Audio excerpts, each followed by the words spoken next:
So he was in the very sporting position of being head of global mergers and acquisitions for Goldman Sachs. And so, and the previous outgoing head of that USOC was a Imperialism. And so kind of that transition, but unsurprisingly with the LA games coming up, they decided to do someone who has the corporate connections to approach that. And then, let me just show you, these are the top sponsors. It's the minimum sponsorship is $100 million. And kind of unsurprisingly, you have Airbnb, which has been a real boost to the housing market. And then Alibaba in China, obviously Coca-Cola is there, Toyota, Procter & Gamble with products. And so again, just to give you kind of an idea, we're coming off of the previous lecture, but let's give background and then I'll get to some of the videos just to hear the voices of the commissioner of the MBA and others around their approaches, because they're not hiding this. Obviously, there is a concerted effort as they're pitching events around the world that they're, and again, it's kind of, but it's the idea that, oh, we just want to make NBA or the NFL more accessible to our global fans when we know that's not solely the reason.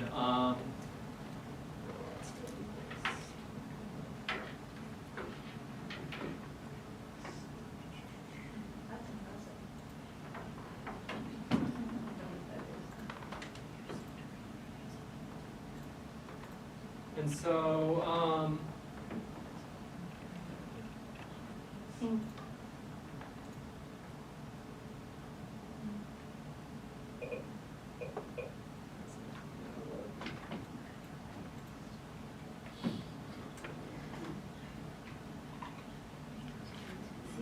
settings.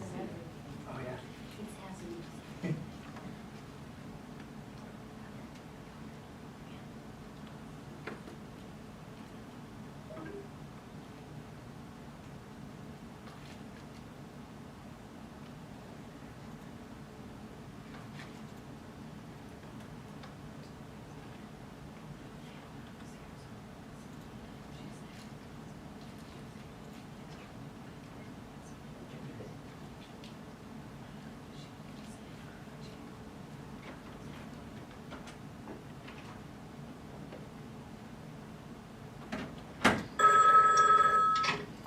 Well, of course I'll accept. Bart, I've missed you so much. You want to speak to Lisa? So how's the National Grammar Rodeo, Bart? Lisa, I really need your help, so I'm going to let you in on a secret. There's no such thing. I knew it, because why would they have our National Grammar Rodeo in another nation? Oh, Bart, you're going to be in so much trouble when... I'm in trouble already. Here's what happened. So again, you have the NBA and NFL and that first letter being national, but clearly that's not the case. And I made a similar joke because I was hoping that Philly would get a WNBA team, but they granted the expansion to Toronto, and it's so I made a similar joke. But I mean, obviously Toronto is a huge market, and there's WNBA team as well. But sports, I mean, it's been a long effort to globalize various sports, and Major League Baseball, as kind of America's pastime, was one of the earliest groups to do this. I have a picture around that in a second. But there's talks of spreading NFL and NBA franchises to Europe and other countries, along with historical efforts to bring events and to spread the quote-unquote gospel of these leagues to other countries.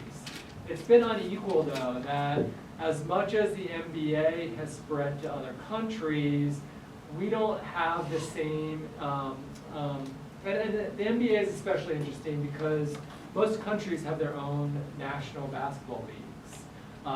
But this idea that the NBA has a superior product And I mean, again, it's reflected in kind of the cultural exchange, not just in regards to the games themselves, but players with about a third of the league now from outside the United States, showing those efforts, but those efforts aren't kind of just, oh, there's talent in other countries, let's bring them in. It's been a concerted effort over the last 40 years to spread basketball and to spread the NBA to other countries.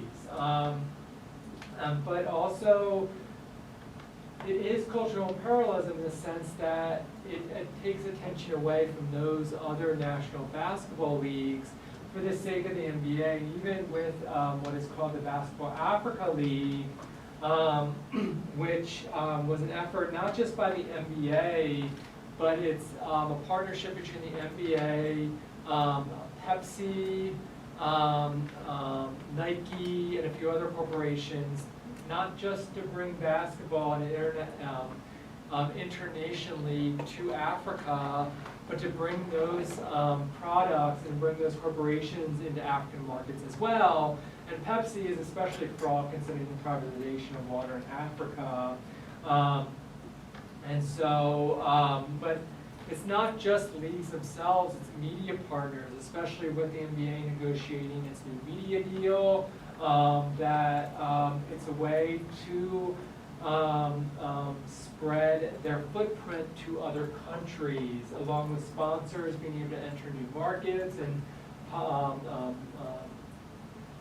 to popularize their products with other countries, as we talk about with a certain airbound player helping to advance the gospel of Nike in other countries, but looking to enter international markets. But it's not without ideology that the product, the broadcast, and what is presented has a very U.S. ideological roots in what is being presented to those other nations.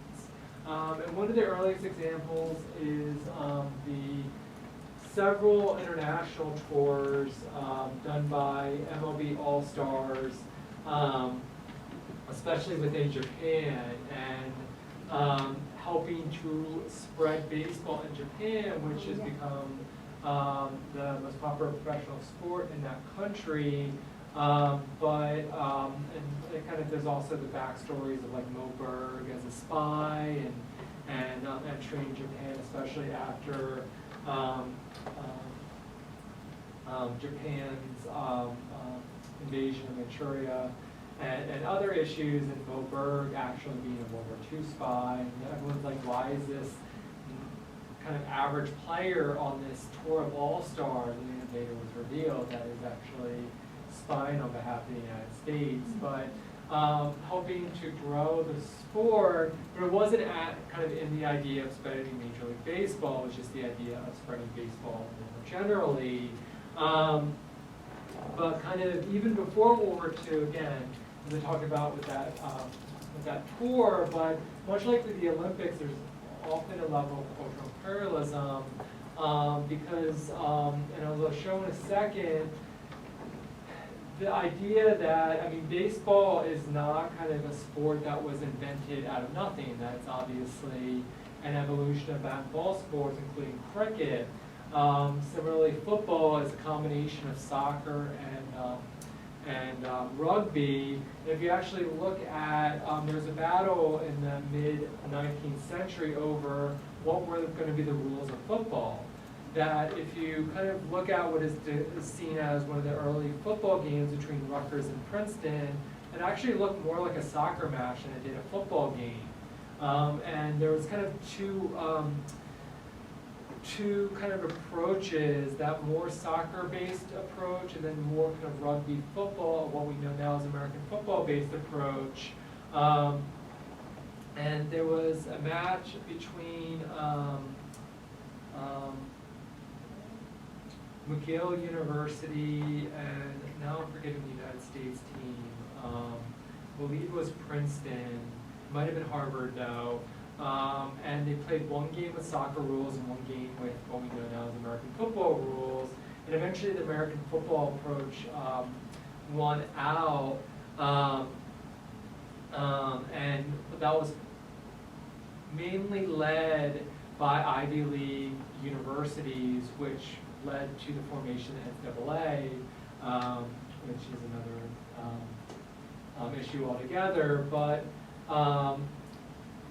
the difference between many of these sports was that they're often leveraged that international spread of the sport itself or spread through the Olympics to grow, whereas American football has kind of a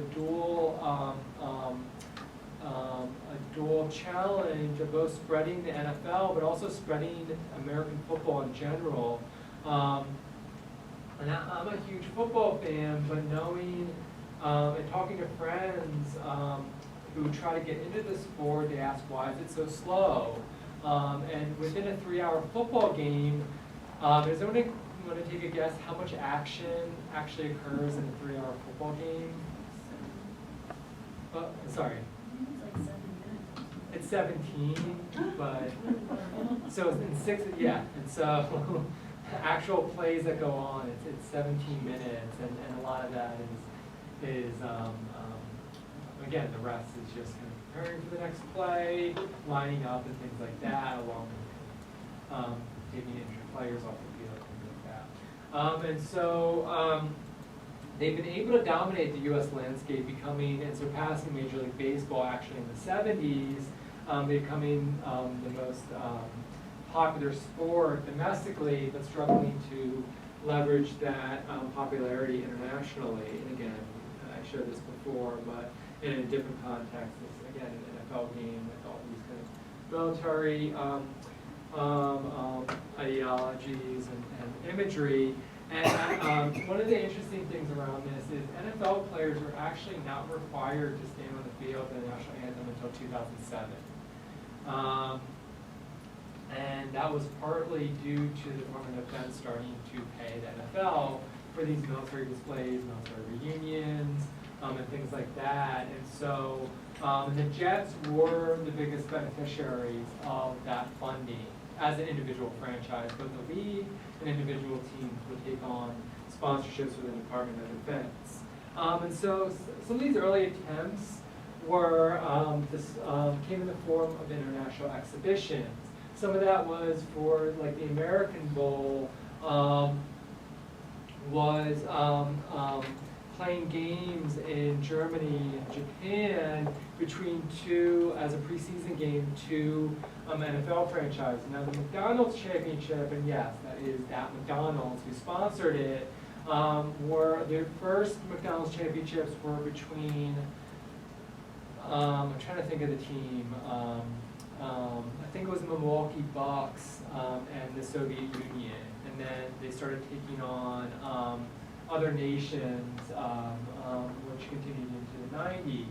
And then obviously the Dream Team, as we talked about, was a watershed moment because it both exposed top players, but also spread the popularity of the NBA to other countries, but also revealed the talent that was present in other countries as well, and started kind of picking off some of that talent to enter the NBA. And in '92, there's 23 international players within the NBA, and now, as I talked about 150 international players in the NBA within that 30-year period.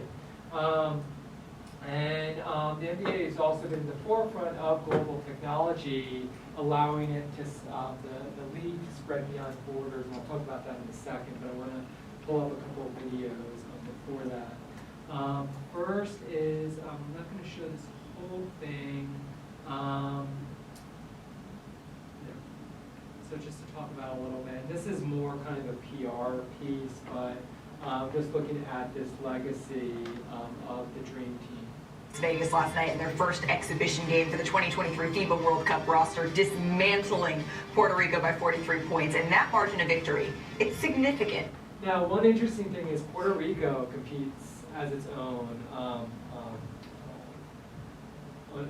team, and so that also kind of, going back to the Olympic lecture, who is allowed and who is recognized as its own international entity over others. when it comes to the American national team, because the 1992 Dream Team, they're widely known as the best basketball roster ever assembled.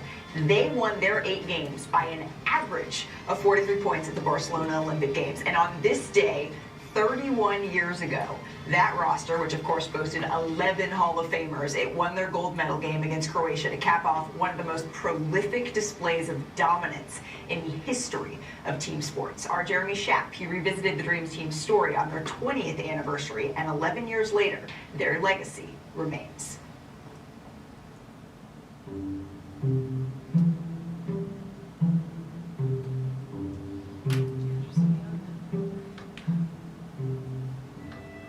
Never before and never again will there be such a team. 11 Hall of Famers, the most magnificent assemblage of athletic talent ever gathered together on one roster in any sport at any time. Its mission. Now, before I get to this, does anyone, because professional players had been playing outside the NBA, had been playing in Olympic basketball for a while, and then obviously you have kind of the manipulation of amateurism by the Soviet Union that, oh, we're going to pay you for military service, and in actuality you're going to be training for the Olympics. Does anyone want to take a guess what happened in 1988 that facilitated the NBA allowing its players to be part of the Olympics? Did the Soviet Union beat the U.S. in basketball? The U.S. lost, yeah. It wasn't the Soviet Union. It was another country behind the Iron Curtain. But basically, we're like, okay, we can't do this amateur thing anymore because we're not dominating. And so not only are we going to allow NBA players, but we're going to allow the NBA players with again, all these names that we recognize. Mission to reclaim for the U.S. the Men's Olympic Basketball Championship. I'm sitting here saying, I'm playing with the greatest basketball players in the world. I still can't believe that we're all together on one team. For more than half a century, the U.S. was so dominant in basketball that its collegiate players were all that was needed to win the gold. But by the 1988 Olympics, the de facto pros from the rest of the world were catching up. After the U.S. won only the bronze medal at the Olympics in Seoul, the college kids were jettisoned. Reputations are earned. They're built with hard work, time, and consistency. They're respected, trusted. Travel whiskey, the result of reputation. A little early for that. The new approach was made official in September 1991, when it was announced that the following summer in Barcelona, the U.S. would be fielding a team of basketball icons, a dream team. I missed my chance in 1980. I was hurt by the fact that I didn't get a chance to compete for a gold medal, so I'm looking forward to it. And I'm kind of disappointed that the teams from the United States have lost the last couple of years. And it's frustrating, especially the way those other teams be running and jumping around like they've done something special. It kind of really makes me mad. Initially, the plan was still to include several college players. But when it became clear that the NBA's elite were willing to forego their summer vacations, that changed. Eventually, the selection committee would name only one collegian, Duke's Christian Laettner. The other 11 players would be pros, the best of the best. But when the team was introduced in a made-for-television event, there was one glaring omission. Isaiah Thomas and my relationship is nothing that has to do with me being on this team. I think a lot of things are being blown out of proportion. That was a lie. One Michael Jordan copped in a book by Jack McCallum of Sports Illustrated. When Jordan was approached to join the Dream Team in 1991, he told Coach Chuck Daly and the selection committee, yes, count me in, on one condition. He told Chuck, he told the committee he really didn't want to play with Isaiah, and Chuck knew that Michael was much more important than Isaiah was. And so the committee kind of was left with no choice. I mean, if it was Michael Jordan or Isaiah Thomas, that was no contest. Michael Jordan was going to win that contest. Did Isaiah deserve to be on the Dream Team? No question about it. When you think about a team, everybody must get along. Everybody's got to live together. They got to hang out together. and Isaiah, in some of his competitive nature, rubbed, some of the guys the wrong way, whether it's Michael Jordan and Karl Malone. When the Dream Team assembled, Now, to be fair to Jordan, no one liked Isaiah Thomas. Right. I mean, it wasn't just it was Larry the beat Bird just had issues with him.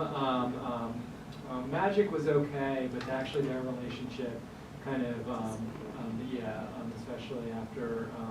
This is actually after Magic Johnson's diagnosis as well. And so, again, you have this internal politics coming into play in terms of who gets to play, who gets to represent, and honestly, who gets to take advantage of the corporate opportunities around the Dream Team. for the first time in San Diego in June 1992 in preparation for the Olympic qualifying tournament, this is how it looked. At center, Patrick Ewing and David Robinson. At forward, Karl Malone, Charles Barkley, Larry Bird, Scottie Pippen, and Leitner. At guard, Chris Mullin, John Stockton, Magic Johnson, Clyde Drexler, and Jordan.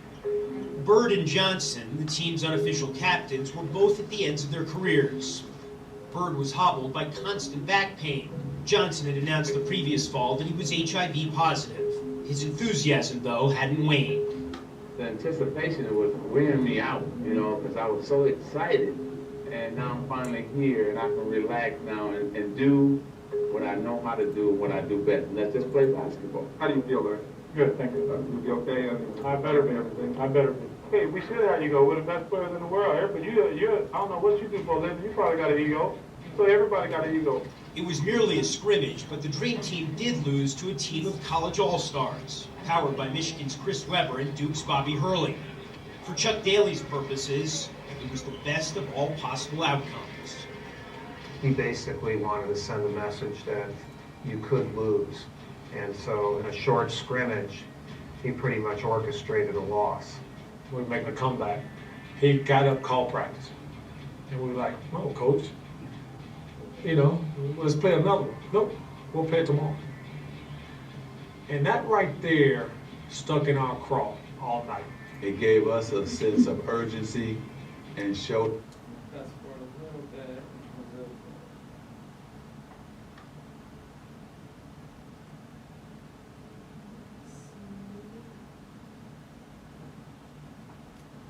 You could have, I described the attention they described was orgasmic. See, fire trucks, police, gas down, I can't quite say I was a rock star those 2 weeks, but I was part of a band that sure was incredible. I don't know anything about Angola. Angola's in trouble. In their opening game, the Dream Teamers thrashed the Angolans, who were clearly more interested in collecting autographs than in competing against their heroes. Regardless, Charles Barkley sparked a minor international incident by throwing an elbow at forward Herlander Coimbra. We all cringed because we didn't need to do that. We didn't have to do that. Coimbra, however, was treated much gentler than Toni Kukoc, a Croatian star who'd been drafted by the Chicago Bulls but had not yet played for them. Furious that the Bulls wouldn't reward Scottie Pippen with a new contract because they were keeping money in reserve to sign Kukoc, the two Bulls on the Dream Team decided to inflict the maximum amount of humiliation allowable under the rules.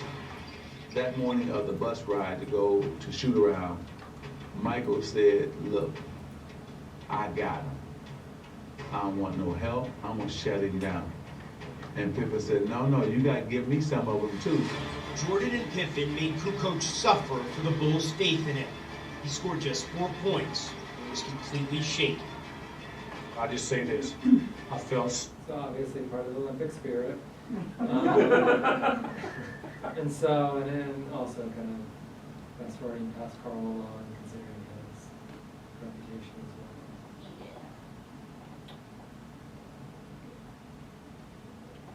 well. Man, that's when I think a few of us got choked up. I was standing up there saying, this is who we are, and this is what we're about, and I was just proud to be an American. Everybody made the sacrifices that they needed to make to get that win, to get this. I'm showing it off today. This is what it's all about. A gold medal for the USA. That was our goal. Now our mission is accomplished. Now we can relax. Somewhat anticlimactically, the dream had been fashioned into reality. But the point was never to make things interesting on the court, just to crush all those other countries who dared to challenge American basketball supremacy. There have been subsequent so-called dream teams at the Olympics, but none matched the talent or the significance of the original. Probably none ever will. People can say Dream Team 2 or whatever they want, but... And the thing is that it's not necessarily that there isn't the same level of talent. The issue is there's much more talent in other countries now. And so in the NBA, that was their goal. Their goal was to increase talent, and this is something we're going to see kind of give and take, and kind of learning, the NFL learning from the NBA's approach to their internationalization, because it wasn't just it wasn't just the dream team. And when we were talking about this a little bit at lunch, that when David Stern came over, or took over as commissioner in 1984, now, again, he lucked into a certain player being drafted by the Bulls and creating kind of a new level of interest behind his talent, which was also an evolution of what Bird and Johnson did in really saving the NBA. The NBA was fairly close to bankruptcy in the late 70s. They're dealing not only with kind of financial issues, and they were being challenged by the ABA, but also they were challenged by labor because Oscar Robertson and other players, much like Kurt Flood in Major League Baseball, were challenging the reserve clause and open up free agency. But there's also a massive drug problem in the NBA, and there wasn't in Major League Baseball. But because of the increasing black presence in the NBA, African American players were being blamed for it, even though cocaine did not have kind of a focus on any race. But in the NBA's circumstance, and there's interviews where you have fans saying, the reason why I don't go to more games is it's too black. And so the real issue, though, with the NBA was it wasn't family friendly. And so when David Stern came over, he did what was called the Disneyfication of the NBA. He made the arena experience more family friendly. He tapped into, much like Disney tapped into Mickey Mouse, Stern tapped into Michael Jordan and other players to become icons. And the NBA, and this is the advantage NBA will always have with the NFL in terms of globalization, although it doesn't tap into fandom the same way NFL does, especially domestically, it does tap into the cult of personalities of its players. And so often, and this is something they've learned in the social media age, people aren't necessarily as connected with teams, but they are connected with individual players, and that is good for its branding and its growth. Also, as part of this, they fully embrace technology, including home video. And Disney, that was a huge boost to Disney's bottom line, is realizing that it's not necessarily about the box office, it's about getting children to be fans of its characters and being fans of its brands. And realizing that kids will watch the same home video over and over again.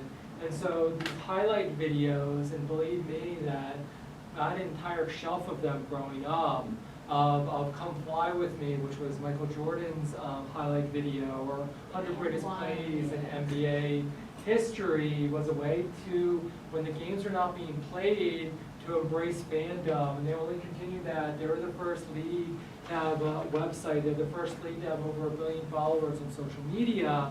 And so the NBA has been in the forefront of leveraging technology to embrace fans. And those technologies do not necessarily have borders the same way media rights have. And so this was all part of kind of an evolutionary strategy by David Stern to say, okay, we're never going, or it's unlikely we're ever going to surpass the NFL domestically, but we have an advantage because people know basketball, and also we don't have the same obstacles the NFL has, as I'll talk about in a minute. And one example is Nike utilizing the moment in 1992 to expand their growth. This famous poster, and the amount of people that took the picture in front of the Michael Jordan portion of this poster versus, admittedly, I don't know the name of the pole vaulter in this, was a way to grow their market share. And you have the famous Michael Jordan wearing the flag to cover up the Reebok logo, because again, he was so loyal to Nike and his own brand that he refused to be seen wearing a Reebok logo. And the next step was tapping into that international market. And to have kind of, especially when you look at like journalism, Journalists Without Borders and Doctors Without Borders, to have a basketball program with the same name is another kind of, again, for another discussion. But Basketball Without Borders is a program where they run international camps to identify talent. Now they say it's a developmental camp, but what it actually does say, okay, Joel Embiid, okay, Dirk Nowitzki, we're going to continue to follow your career after you attend this camp and eventually get you into, or develop you into the NBA, or make connections for you to play in college basketball for a year before entering the NBA. And many of these camps are in Africa and other countries that might not have the same developmental camps and training programs. But again, these camps are run by coaches that are looking to identify talent to bring to the NBA, because what the NBA learned, and I'll talk about kind of this in a second, but the NBA learned that one of the best ways to open up an international market is through fandom around the player and tapping into that branding and fan following behind players that is immune to players changing franchises. That if you're a LeBron fan, and again, we have the videos of people burning the LeBron jerseys when he left Cleveland. The NBA was like, one, you've already bought that, so do whatever you want with it. Two, people there's enough fans outside of Cleveland that'll follow him to Miami or to LA, so we're not really concerned with changing franchises. We're concerned with you being a fan of LeBron. But the big kind of real turning point was, does anyone take a guess what player was a real realization of how powerful this can be? And I actually talked about it in the previous lecture.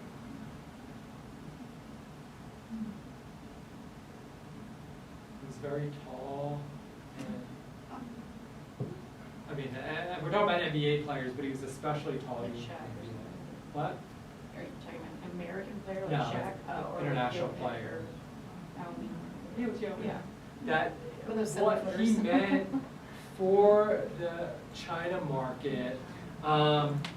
And again, seeing the amount of Houston Rockets jerseys in China because of his 9 years with the Rockets, showed that incredible cult of personality that comes with having the right player come over, and him being a successful player. Now his career was shorter, as many 7'6" players have shown, and it's going to be interesting looking at, I just wrote an article around the growth of the NBA in France, because they're running multiple Paris games. We also have Victor Wembanyama, and I'm hoping that he stays healthy, being 7'4", and being so incredibly athletic, because I've seen the opposite of that with Joel Embiid as a Sixers fan.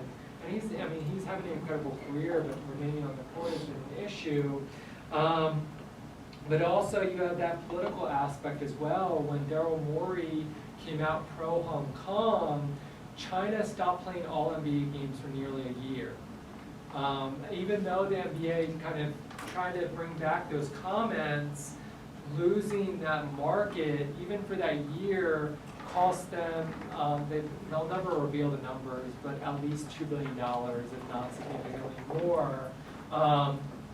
And so that's part of the navigation as well. As you enter these new markets, how do you navigate some of these larger political issues around them? Which is partly why the NFL has really only tapped into Europe and now South America, because we can kind of avoid some of those larger issues. But the NFL has long been playing catch up, and actually I have another video regarding this.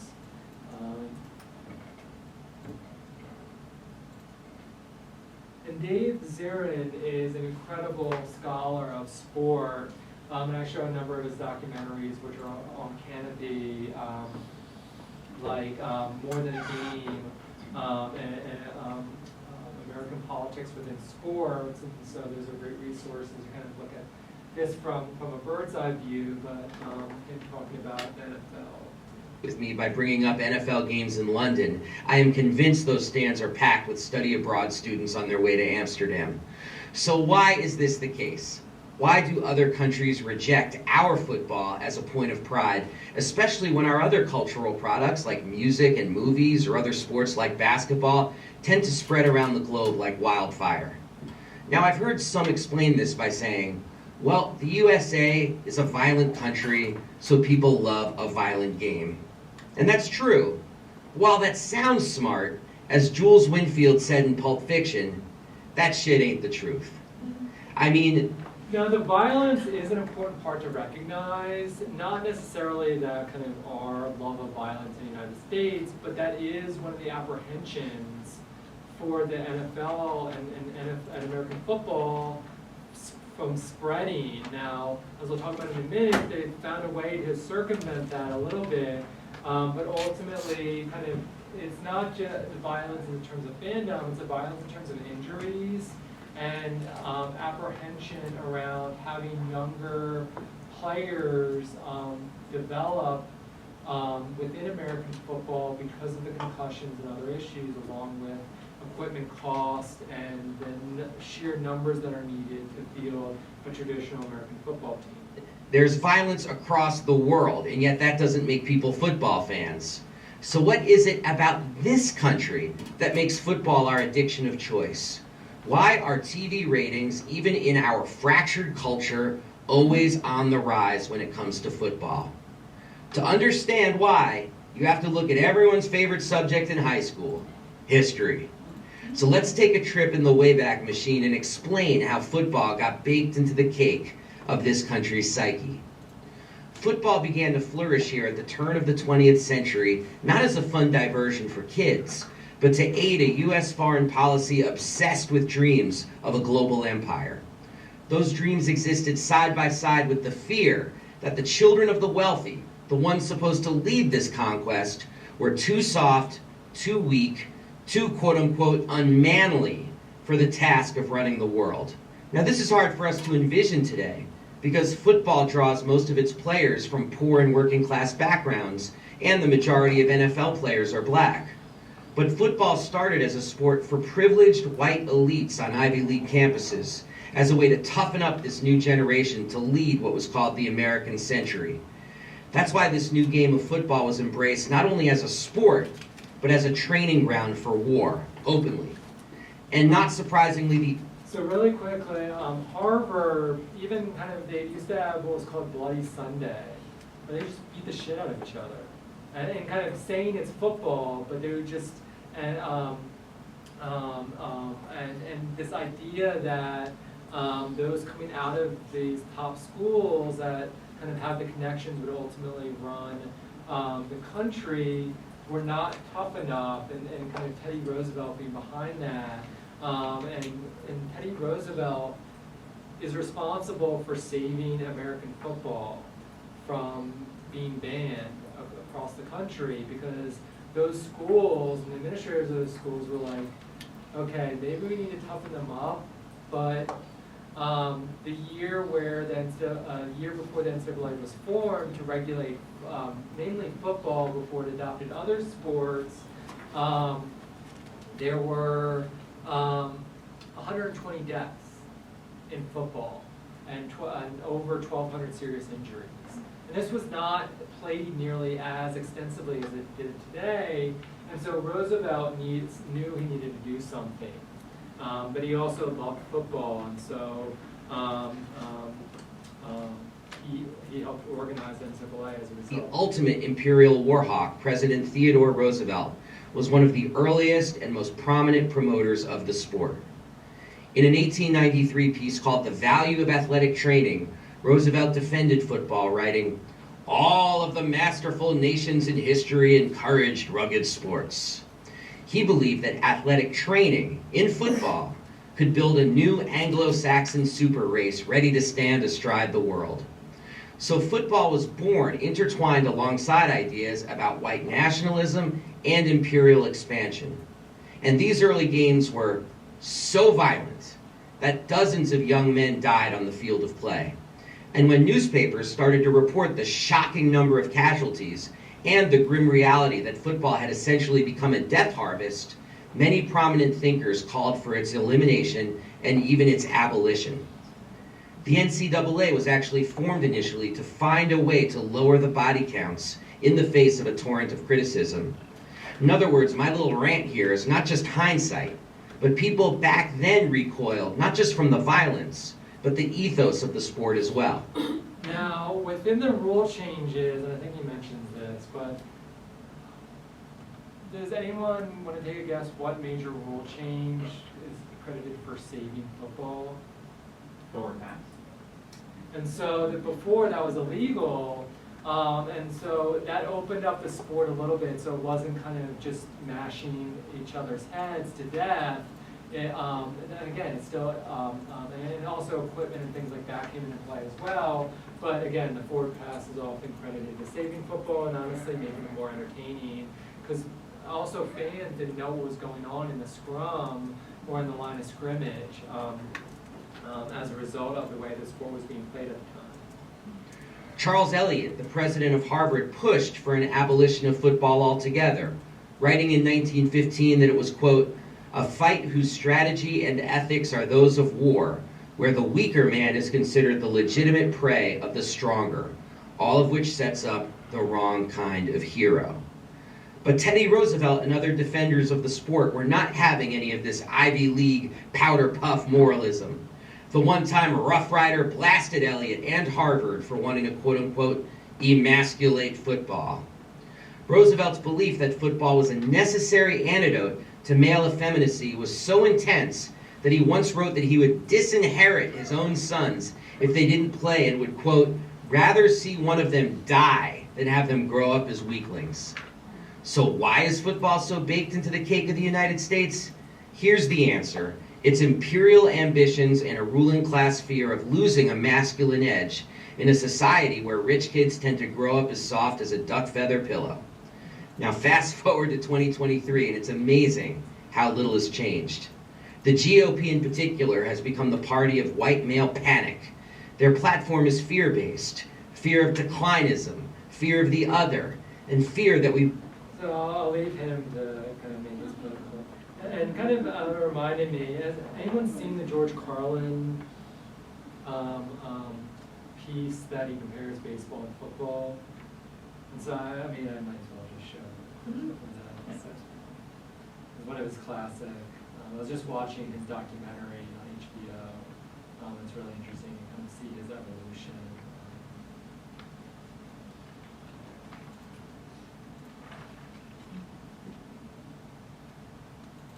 I believe he did this also in the first Wells Fargo has enabled small businesses to create or preserve more than I'd like to do something called baseball and football, and it's, thank you. That's nice. Because these two things are such a part of our lives, these two activities, and yet they're so different. Baseball is pastoral, 19th century. Football is technological, 20th century. Baseball is played on a diamond in a park, the baseball park. Football is played on a gridiron in a stadium, War Memorial Stadium. In baseball, you wear a cap. In football, you wear a helmet. Baseball has a 7th-inning stretch. Football has a 2-minute warning. Baseball has no time limit. We don't know how long it's going to last. We might have extra innings. Football is rigidly timed, and it will end even if we have to go to sudden death. Football is based on downs. What down is it? Baseball is based on ups. Who's up? Are you up? I'm not up. In football, you get a penalty. In baseball, you make an error. Whoops.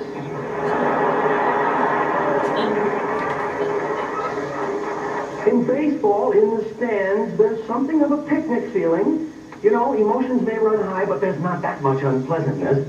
In football, in the stands, you can be sure that at least 27 times during the game you were capable of taking the life of a fellow human being. Preferably a stranger. And to sum this up, the object of the game is quite different. The object of the game in football is for the quarterback, otherwise known as the field general, to be on target with his aerial assault, riddling the defense by hitting his receivers with deadly accuracy in spite of the blitz, even if he has to use the shotgun. With short bullet passes and long bombs, he marches his troops into enemy territory, balancing this aerial assault with a sustained ground attack which punches holes in the forward wall of the enemy's defensive line.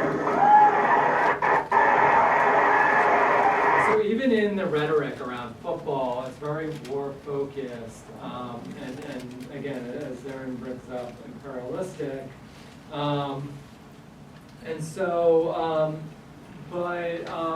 Again, there's also sports that already mimic it, or kind of actually NFL inspired by soccer, especially rugby, but also rugby kind of is more fluid.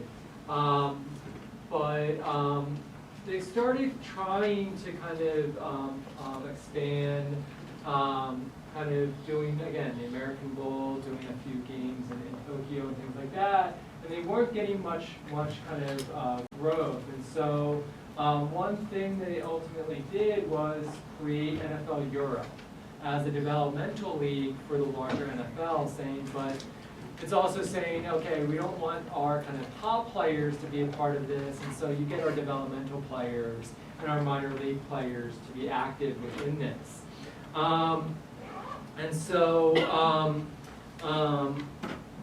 Again, one of the missing pieces was participation, that they weren't getting international players. And we've seen some kind of evidence of what that could mean, like in Samoa, with the amount of kind of, I should have looked up the numbers, but the percentage of Samoans that play football is extreme. Actually, the majority play football versus other sports. And to address this, they now have the International Player Pathway they created in 2017. There's a few aspects to this. Now, they had other programs before this, but this is ultimately running developmental programs in other countries to develop talent to eventually enter the NFL. As a part of this, they're also saving one practice squad position for an international player. And it has to be an international player within that spot. And so they're ensuring that there's going to be development of players from other countries as part of this pathway. And again, that watershed moment of Yao Ming, so I won't spend too much time on it, but evidence of what having a star player from a different country can mean in expanding fan growth within those countries. And some of the obstacles for the NFL, again, the amount of investment and how many players it takes to field a team. There's also the need to teach the sport because the rules, honestly, unless you grow up with it, don't make any sense. when you can catch the ball, how many feet you need in, what's pounding, what isn't, what is holding, what isn't. And so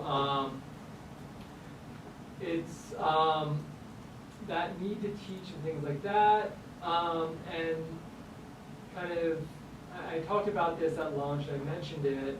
How is the NFL kind of navigating this apprehension to invite tackle football into other countries? Especially through the Olympics. They're going to have flag football at the 2028 Olympics. Exactly. That NFL flag is now international, but also it addresses another issue, is gender. And so now it's can be played by anyone, and so there's going to be both a men's and women's competition at the Olympics.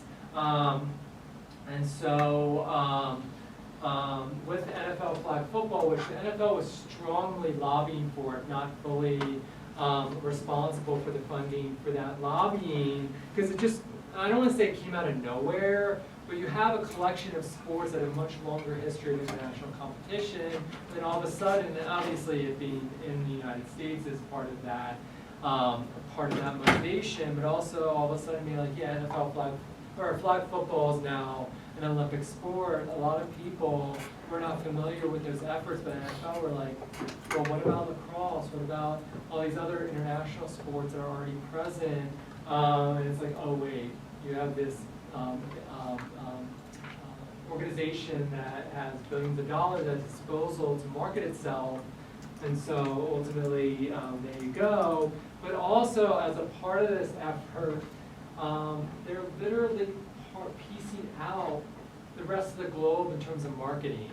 And so what the NFL Global Markets Program is doing is they are treating these markets, and they have the same, because the way the NFL marketing works is, for example, like the Chicago Bears cannot market itself in Philadelphia. They have exclusives market in about a 75-mile radius. And there's some disruption of that. Obviously, the Jets and Giants are an exception, or the Rams and Chargers. But they're literally parsing out the rest of the world for the sake of, now again, there's obviously shared markets in countries that have more popularity. Like Germany is a huge market for the NFL.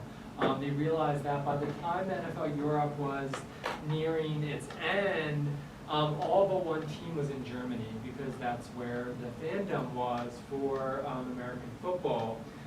There is obviously a certain level of fandom in the United Kingdom, but part of that is a result of expatriates being a fan and being willing to attend those games, along with traveling, and there are millions of dollars that are spent by local fans traveling internationally for these games. And so that's another ancillary market as well. And it's interesting too, within the United Kingdom, see this little kind of asterisk there, it's hard to see, but Pittsburgh Steelers have Northern Ireland. That brings up another question of colonialism, because as we see, Ireland there, the Jaguar and Steelers have there, and so the Steelers are both in Northern Ireland and the Republic of Ireland as well. And so the way they're divvying up this is a level of colonialism in terms of who can market where and for whom.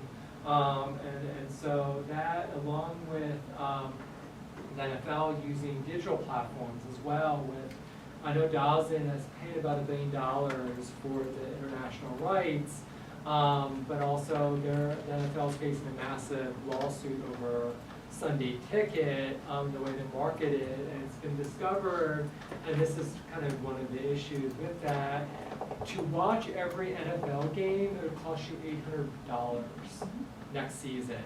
And so you also have that kind of elitism that's coming into play as they're trying to increase their revenue stream, because it's almost like we're seeing with price gouging in supermarkets and things like that.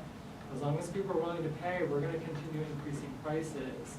Whereas the NBA is a little more apprehensive, although their new media rights deal is billions of dollars. Part of the media rights deal, they want to ensure some of those games are still on broadcast television, and they want to ensure kind of more accessibility along with kind of international access. And so I know I'm about over time now. And so I just want really quickly, any questions? So I think, I don't know quite how to phrase this, but so in terms of like the NFL especially, it seems like kind of like a mixed at this point in time, like how it's doing globally. Could we say that maybe like the NFL's biggest impact globally is the franchise model, right? And how in terms of like other sports in other countries, they're seeing how much money NFL franchises make as a sort of like closed bubble. And so maybe like that is the influence of it globally moving forward.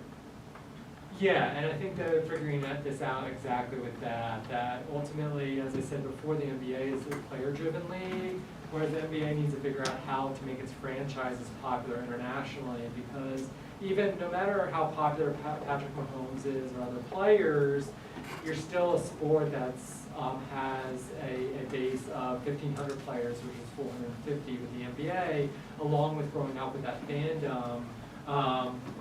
And so they're kind of, again, as you pointed out, it's how to market these franchises internationally. And so, yeah, you're definitely right that it took them a long time, but they figured that out, and they're trying to leverage that now. See, especially how they have it all divided up here. I mean, that not every franchise is on here, and some franchises are willing to, or allowed to be in more than one space. Yeah, yeah. Obviously, the Rams, the Eagles. Well, there's like no Chargers, there's no Bengals, there's no Browns. And it's interesting. There's no Cowboys. There's Cowboys. Are there? Underneath Mexico. Oh, okay. Sorry. Let me back up.